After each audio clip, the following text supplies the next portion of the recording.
on the day of October the 7th, so-called pro-Palestinian groups, who are actually just anti-Semitic, anti-Israel, pro-Hamas, organised demonstrations for that night and the night after. In what other world are 1,200 people burned alive in their homes, raped and beheaded, and people in our society immediately decide to victimise the victims? Yes. And this is the question I ask in the book, among other things, is what has gone wrong here that we have, from days after October the 7th, hundreds of thousands of people on our streets celebrating the death cult of Hamas? Joining me now in the studio is the author and commentator Douglas Murray to speak about his new book on democracies and death cults. Who can see that? There we are. Top pluggage for that. Douglas, lovely to see you. So good to be with you. Before we speak about this book, can we talk about what has happened in HMP Frankland in Durham? We've got the brother of the Manchester Arena bomber, Hamish Abidi, having attacked 3 prison guards. They've got life-changing injuries, cooking oil thrown at them. They've also been stabbed. We think this is the second time this has happened. But crucially, it comes 9 days after officers at that prison reported that there was no point segregating the Islamic extremists in that prison anymore because most of the prison estate is indeed of that persuasion. What's your reaction to that story? Well, obviously, it's a failing in the prison system, failing of security, obviously, the poor officers who've been attacked, evidence of that. I think that there's always in these things a tendency to look at the first bit of the problem and not at the wider problem. The wider problem includes not just why there are so many people in prison, that jihadists and set up gangs, effectively, in our prisons, but also this question of that I've asked since the Manchester Arena bomber was identified. Why were the Abedi family in Britain to begin with? We still don't know the answer to that. 8 years on, we just don't know the answer. Abedi's father seems to have fallen out with Colonel Gaddafi because they were from rival jihadist groups. So why is Britain the place where people who fall out with other jihadists come to continue their lives? Also, why is the taxpayer paying for Abedi to be in prison if he's attacking officers, not just here, but also at Belmarsh, we believe? Why any of the family here in the first place? There has been no inquiry, so far as I know, no minister or Home Office official held accountable for this. And until we start holding people accountable for the decisions they make that are so terrible, nothing will change. You might be familiar with Amjad Tatar. He came on the show some months ago. He's a Emirati sort of counter-Islamic extremism expert. And he made the point that he thinks there are more extremists in Britain than there are in the Middle East. I mean, it was quite the claim. He's making the point that, for instance, it is illegal in countries like Egypt and indeed the UAE to wave Hamas and Hezbollah flags. And he couldn't believe it that he came to London and saw them on the streets of the capital. Equally, he is wondering why on earth we haven't prescribed the Muslim Brotherhood. That's an organisation that is banned in Syria. What's your view on the current state of play with Islamic extremism in Great Britain? It's the same it's been for years, and no one has changed it, Conservative or Labour. No one's going to change it. It's just too big a problem for them. They're much too frit to know what to do about it. You're completely right. I've spoken to many people in the UAE who have the same view as your guest. First of all, by the way, it's also illegal to fly the flags of prescribed terrorist organisations like Hamas and Hezbollah in the UK. The 2006 Anti-Terrorism Act made that illegal, the glorification of terror. But as you and your viewers know, it's one thing if the state has rules in this country. It's another thing whether the police and others actually police them and whether the CPS actually prosecutes for it. I have many friends from across the Middle East and elsewhere who are horrified by what is happening in our country. They are on top of much of this to differing degrees across that region. But here in the UK, they come and they just say, what are you allowing? One reason why we do allow it is because even after all of these years, we still don't understand it or want to confront it. I say we, I really mean government, politicians, Westminster. Well, that also plays into my next question about this watering down of these local inquiries into the grooming gangs. Now, Trevor Phillips, the former head of the Equality Commission, had suggested that was because Labour doesn't want to, quote, offend Pakistanis. Yes. Do you concur with that view? Why do you think, A, we haven't got a national inquiry, and B, what inquiries we are having seem to have been watered down?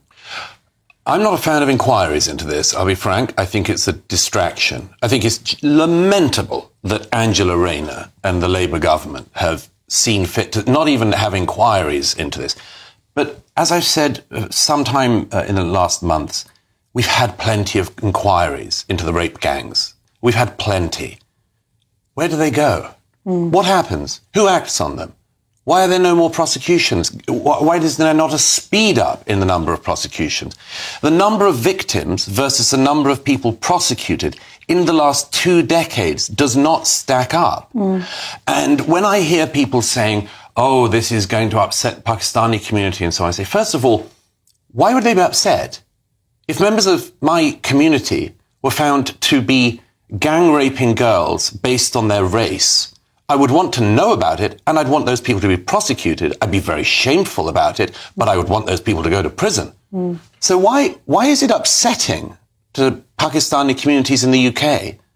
And why, after all of these years, do we have people saying, oh, it's racist or Islamophobic or much more to even mention this? Sorry, it is too late in the day to play those games, and we should be utterly, utterly intolerant of anyone at this stage in 2025 knowing what we know about these mass crimes, claiming that the best thing you can do with it is to have yet another inquiry, which will be shelved by yet another government and nothing happening. It's time that we actually did things in this country instead of just doing inquiries into them. We learned this morning that the Rotherham gang got 600 grand in legal aid to defend their case. Oh, yeah, and I mean, those are one of the relatively few gangs that actually, not enough people were prosecuted, but one of the very few ones where that was actually prosecutions. Some of the members of that gang, they also made sure that they gave up their Pakistani passports because the state acts so slowly here, and then they're only on a British passport, and then you can't deport them. It's the whole thing is lamentable, and until a government gets this in its grip and deals with it, we should keep shouting from the rooftops about this. I should point out, actually, that was a GB News exclusive, the 600 grand on legal aid. And as you'll know, Charlie Peters, yes, our GB News colleague, has done a lot of work on this. Yeah. Let's move on to the book. Why did you decide to write it? 2 reasons. The atrocities of October 7th, 2023 are a type of atrocity that we have seen elsewhere in the West, in the Manchester Arena bombing, the Ariana Grande bombing, the Bataclan massacre in Paris, the Pulse nightclub attack in Orlando, Florida. But this was on a scale far, far beyond them even. This was 1,200 people massacred in a morning, including at a dance party in the south of Israel, by jihadists, Hamas, who committed crimes so appalling I can't describe some of them on air. They also kidnapped 250 Israelis from their homes.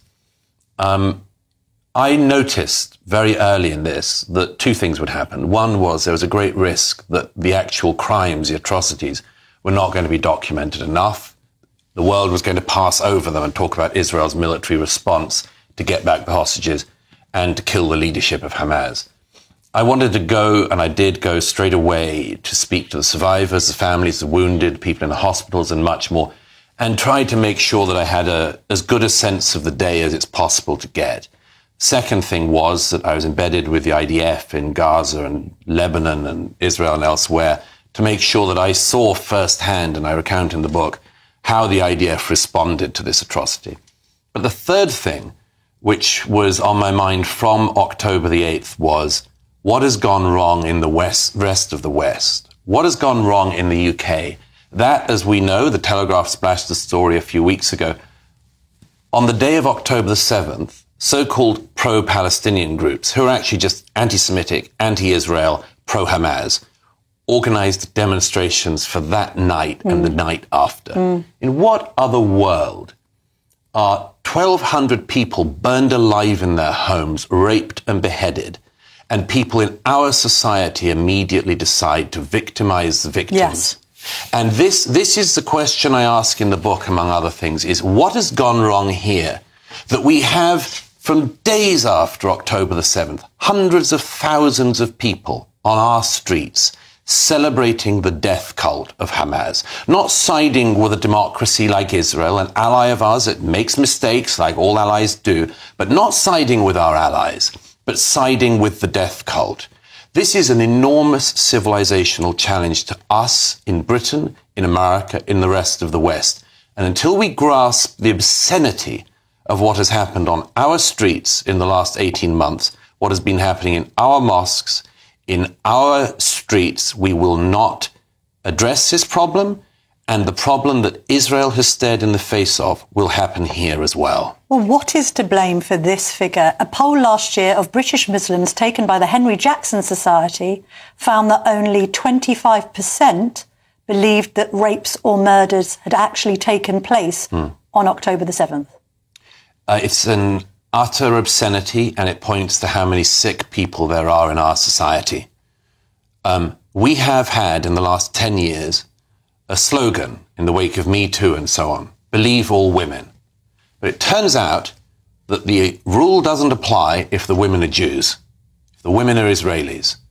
I have seen the evidence of this. I have spoken to the people who have gone through this, the victims of rapes on the 7th and people who saw the dead bodies of women who've been raped.